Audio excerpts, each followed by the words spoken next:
Fala galera, aqui é o Pedro Vitor, né? Esse é meu primeiro vídeo aqui no meu canal, Jedi Cyberpunk, e hoje eu venho trazer aqui um pouco da minha história e de como eu me tornei programador full stack em apenas 2 anos de estudo e carreira. Pois bem, meu nome é Pedro, mais conhecido como PV, e quem sou eu, né? Atualmente tenho 26 anos, eu curso a graduação de Engenharia Elétrica na Universidade Federal Fluminense, aqui na UF, em Niterói, Rio de Janeiro. E comecei na programação na faculdade, não foi a melhor opção, né, porque na faculdade a gente aprende a lógica de programação, né, e na faculdade meu primeiro contato foi com Fortran, e assim, péssima escolha de linguagem, péssima didática, péssimo em tudo, não tem aplicação assim para quem é iniciante. Mexi um pouco com MATLAB também, em algumas disciplinas, mas assim, já vou deixar logo de cara, né, que com Python já poderia ter feito com tudo isso antes, né, e isso me deu um pouco de trauma no início. Depois, durante a pandemia, eu me interessei na parte de programação, eu comecei a querer desenvolver um pouco de site, fui para o JavaScript, não me dei muito bem, mais pelo HTML e CSS que eu não gostei tanto, né, mas eu tive que aprender um pouco de JavaScript, né, e assim eu fui tentando, né, como iniciante, tentando aprender, tutorial no YouTube, né, principalmente o Free Code Camp, né, é realmente um canal que eu recomendo muito, se você sabe inglês.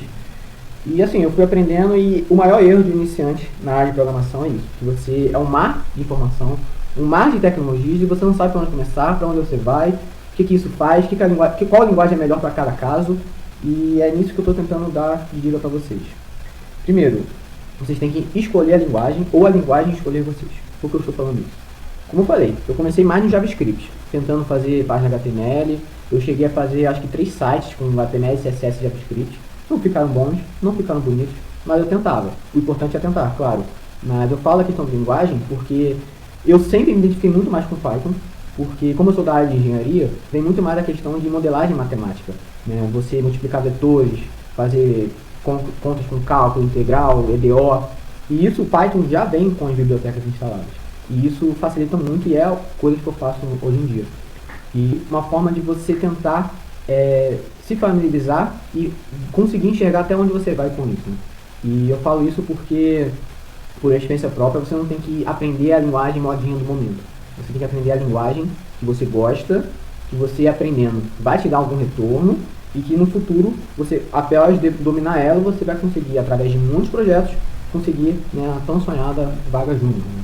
A segunda programação foi basicamente essa. Eu tentei começar a fazer site de forma freelancer na época da pandemia, só que eu, em termos de estudo, não tive conhecimento suficiente para isso, e acabou que eu sempre me identifiquei muito mais com Python, então eu fiz curso em vídeo do Python, recomendo esse curso, fiz um monte de curso de Python, um monte de tutorial de Python, até que, beleza, eu aprendi a lógica, né, e consegui começar a aplicar alguns projetos. Mas aí que vem a questão, aprender Python para quê? Fica aí o questionamento, né? Para que Python? Hoje em dia, eu vejo que o Python é muito utilizado em análise de dados, computação científica e inteligência artificial, que é o momento agora. E é justamente nessa área que foi o meu foco desde o início de tentar entrar. Então, hoje em dia, eu trabalho com análise de dados, né? Eu consigo já fazer alguns algoritmos de inteligência artificial, de machine learning, né? Alguns de deep learning, e eu vejo que isso foi fundamental, primeiro, aprender a linguagem, né, para depois começar a aplicar os conhecimentos. Então, uma outra dica que eu venho te dar. Primeiro, você tem que aprender a teoria, né? E a teoria, a base de tudo é o quê? Lógica de programação. Você tem que estar afiado nisso, cara. Tem que saber o que é um laço for, o que são laços de repetição, decisão, variáveis, tipo de variáveis, se preferência, já aprender a orientação de objetos de cara, né? E tudo isso tem que estar bem no sangue mesmo. Você tem que aprender a base de programação para antes de você aplicar. Mas, com isso, você primeiro tem 4 camadas para você se tornar um bom programador. Primeiro você tem que aprender a teoria, né? Tem que aprender a programar, a lógica. A linguagem, não importa a linguagem, sério, não importa a linguagem. Você vai aplicar a lógica em qualquer linguagem. Segunda camada, você tem que saber aonde essa linguagem, né, que você escolher é aplicada. É JavaScript? Ótimo para fazer sites no front-end. Com Node.js, ótimo para você fazer APIs no back-end. Você vai aprender Python? Ótimo para inteligência artificial. Vai aprender Ruby? Ótimo para back-end. Vai aprender Go? E você tem que entender quais são essas aplicações que você tem que usar e onde a linguagem é melhor utilizada. Aqui tem momentos que é melhor você usar JavaScript do que Python. Isso às vezes acontece. E a terceira camada é você praticar. prática, prática, prática, prática, sem fim, cara. Você, após ter entendido o conhecimento, após você saber onde aplicar esse conhecimento, você tem que praticar ele com você mesmo, tentando resolver problemas. E é muito importante que você tenta resolver algum problema. No meu caso, na área de dados, é muito difícil eu pegar um dado qualquer e qual solução que eu tenho que fazer. Então, realmente é bem complicado. Hoje em dia tem o Kaggle, né, a plataforma Kaggle, que libera datasets assim, mundiais que você pode tentar usar. E eu falo de praticar porque se você vier da área de dados, né, é muito importante que você pegue esses dados reais e tente correlacionar com coisas do seu dia a dia. Né? Então, por exemplo, um dos datasets que eu uso até hoje, assim, né, é um dataset de turbina eólica, que mede a velocidade do vento e o horário, né, basicamente é isso. Mas através desses dados eu tento fazer minhas análises, eu tento criar um modelo que consiga resolver aquele problema. É muito importante você praticar, sério. E se você conseguir dados reais, melhor ainda. A chance de você resolver um problema é muito maior. E a quarta camada, né, a última, é você saber aplicar algum paradigma de programação. Ou então você principalmente saber estrutura de dados. Né? Isso é uma coisa que a gente vê um pouco na faculdade, né, estrutura de dados, mas eu acho que é importantíssimo todo programador saber o que é estrutura de dados. E é importante, sim, você saber pelo menos algum paradigma. Né? Os mais famosos, os três mais famosos, né? Procedural, orientado a objetos e a funcional. Eu particularmente gosto muito da orientação a objetos. A maioria dos meus scripts em Python ainda são orientados a objetos. E às vezes eu uso algum pouco de programação funcional, mas mesmo assim ainda acho que é importante você se adequar a um paradigma para que você tenha sua forma de escrever o código. E é muito importante você mesmo, júnior, já ter a noção de escrever código limpo. É muito importante, realmente, você ter um código limpo, legível, para que você, depois de 2 semanas de revoada, depois você olhar para aquele código e ainda entender o que está acontecendo. Tá? Então, falei, mas eu queria falar um pouco da minha experiência, né, com 2 anos, né, foram 2 anos bem intensos de estudo, e hoje em dia, né, em resumo, como eu tinha começado, né, aprendi um pouco na faculdade, fui tentar para o JavaScript, fui para o Python, e eu fiquei tentando nessa de Python, infinitamente, análise de dados, infinitamente, mas, como eu falei, é muito difícil você praticar, né, em dados reais. Até que em algum momento, né, por eu já saber uma base de JavaScript, eu comecei a me aventurar no Node.js e no mundo back-end, né, o que é um HTTP, o que é um WebSocket, como é que fazer uma conexão de uma API com um banco de dados que vai para o front, né, todas essas questões assim me geraram muito interesse, e acabei que eu me aventurei no Node.js, principalmente para robôs no WhatsApp. Isso já é uma forma de você tentar solucionar um problema. Além de você saber a linguagem, estar aplicando ela e usando uma ferramenta do nosso cotidiano, né, para manipular essa automação. E essa sacada que é muito importante. É muita sacada de engenharia de software mesmo. Né, que você, desde o início, você tem que ter, para que quando você tiver uma ideia, você tenha a consciência de conseguir ter essa ideia e colocar ela em prática, né, em algum serviço, mesmo que você venda ou não. Após eu tentar me aventurar no Node.js com o WhatsApp, eu realmente decidi que eu precisava de alguma forma aprender uma coisa nova e que de preferência seja algo que seja visual, né, digamos assim. Eu faço engenharia elétrica, mas o meu foco mesmo é na parte de sistemas embarcados, né, Arduino, ESP32, Raspberry Pi. E uma tendência agora é que nesse mundo IoT existam interfaces gráficas, né, para o usuário leigo, porque você não pode entregar um script em Python para o cara, né, você tem que fazer o deploy do projeto e entregar ele funcionando para o cliente.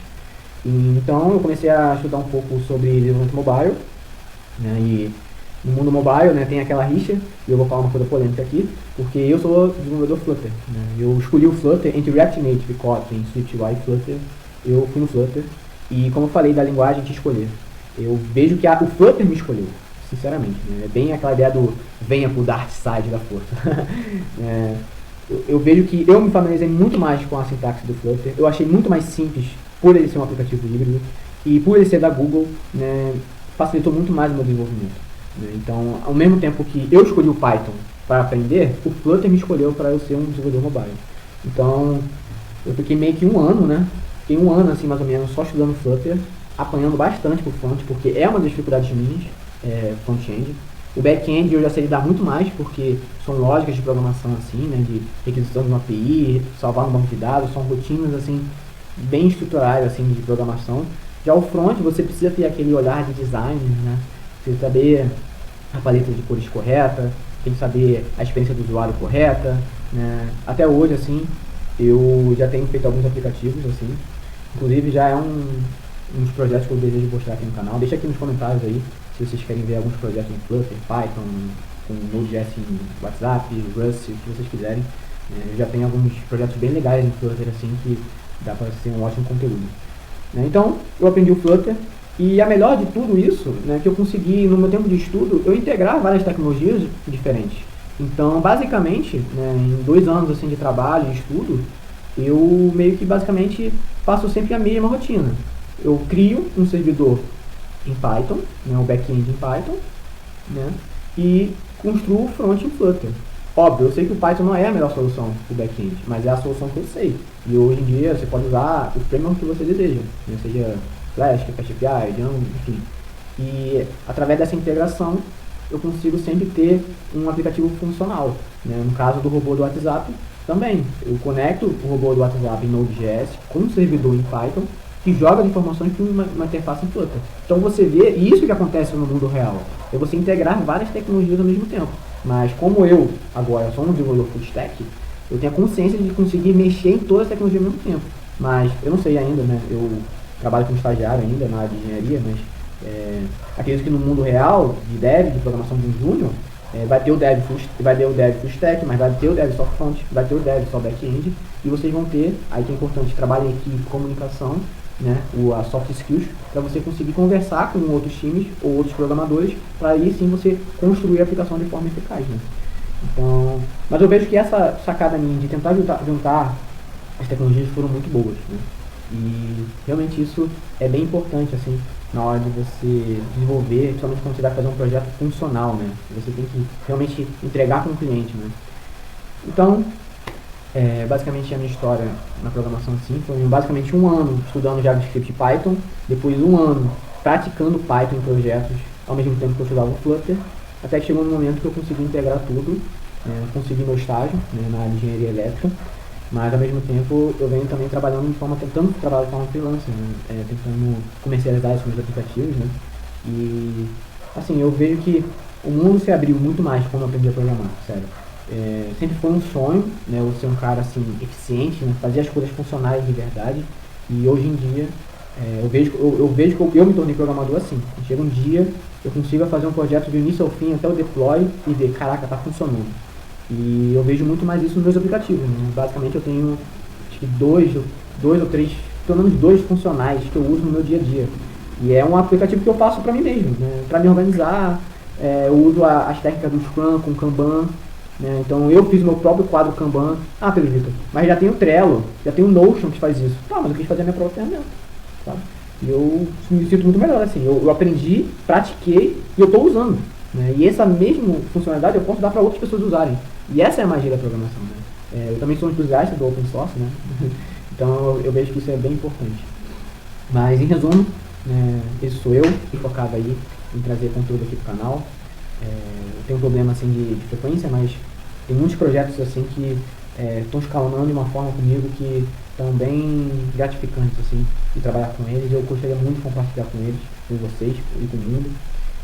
Então, como dica final aqui, desejo que vocês coloquem aqui nos comentários que tipo de projetos vocês desejam ver aqui, seja tutorial, seja live, seja forma de plano de estudo, rotina, ansiedade, saber lidar com a diversidade da vida, ao mesmo tempo com burnout. Eu já tive muito burnout em programação, você se sentir um fracassado, você achar que está travado, isso tudo eu posso te ajudar. Então, deixe aqui nos comentários dicas e sugestões. E minha dica final para a galera que está iniciando a programação é: não desista, paciência com você mesmo, faça as coisas no seu tempo, faça as coisas que você gosta e pratique em muitos projetos e tenha um portfólio. É muito importante também você ter portfólio, e isso é um assunto para outro vídeo. Tá? Em resumo é isso, muitas coisas novidades aqui iniciando 2024 e eu conto com vocês aí para a gente ir no essa caminhada. Valeu galera, tamo junto, valeu.